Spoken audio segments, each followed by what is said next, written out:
Solomon Kampala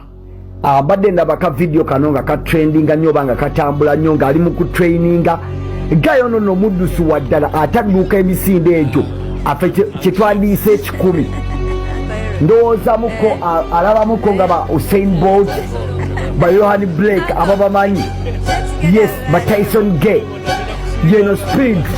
Solomon Kampala kati sawa zino kya training okubeera akyali mwana muto 18 years of age kitegeeza China amaanya gagoba talent ye tafuddeyo kuki bazadde be kyebali oba kikyebali ye guy ali mu kugoba talent look at the training amaanyi gateeka mu Solomon guys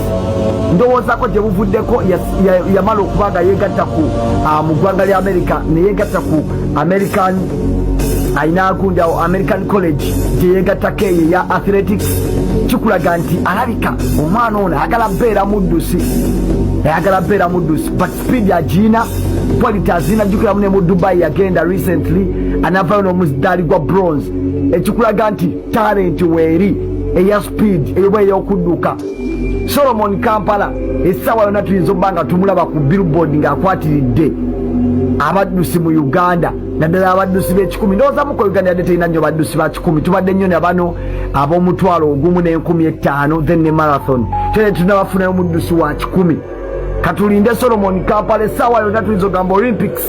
Solomon nga bamusoma okuba nga agenda bbanga adduka likinga sharinga comment